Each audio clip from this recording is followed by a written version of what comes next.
So, I think the most important thing that we always look for at the beginning of a case is, has the insurance company admitted liability on the case? Have they admitted that this was in fact a work injury?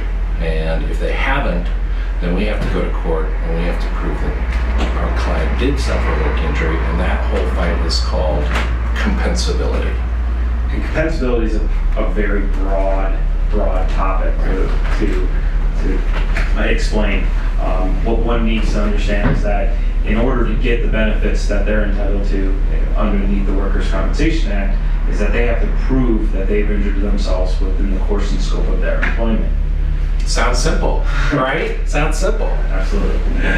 It sounds simple, but it can become very, very difficult. And in fact, it is probably the most litigated issue of all issues within the Workers' Compensation Act.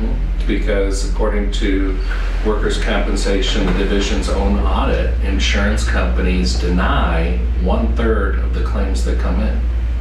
That's a huge number. It's a huge number for people to have where they believe they've been injured on the job, and we don't have to prove fault, we don't have to prove the extent of the injury, it's just whether or not it occurred at work, and yet it's denied 1/3 of the time. And what we actually have to prove is that it was more likely than not that the injured worker did in fact injure themselves at work. We have to prove by what's called the preponderance of the evidence. And if you're thinking about a scale between 0 and 100, the preponderance of the evidence probably is at that 51% mark. So just by a little bit, we need to prove that it was more likely than not that they hurt themselves at work.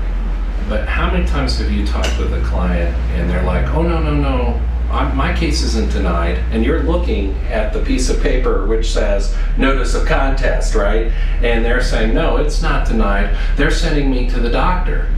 It's good public policy for the insurance carriers to allow injured workers, injured workers who have allegedly... Wait, it's alleged.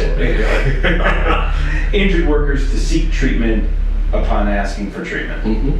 But that doesn't necessarily mean that the work comp carrier is going to admit liability for all the workers' compensation benefits that can result from an injury. And the law says just because the insurance company has paid for medical care does not mean it's an admission that it is a work injury. I've seen cases where the workers' compensation carrier has paid for 3, 4, 5 months of treatment, up to 8 months of treatment in some of my cases, and then they turn around and deny liability because there was a recommendation for a treatment that was a little bit more expensive than the ones that they were getting prior to.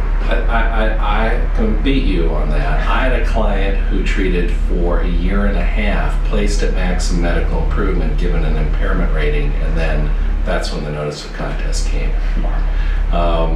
So I think, most people think if it's an on-the-job injury, I get covered, and it's much easier if it's I was lifting something at work, I felt a pop and there it happened, or I slipped and fell and bang, it happened. But there's other situations where it's really not clear, and I think the biggest one that we often get where is this work related or not, are injuries when the person is off the clock and they're on a break, or they're leaving to the parking lot, or they're driving to and from work.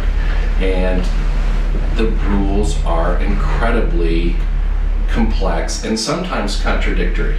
Another kind of injury that people don't necessarily understand may be covered and may be compensable are where they're doing the same kind of work over and over again, and it's not an event. Something doesn't happen. There's not a slip and fall. There's not I lifted something and right before it I felt fine, and right afterward I was down on the ground because my back popped and I was feeling bad.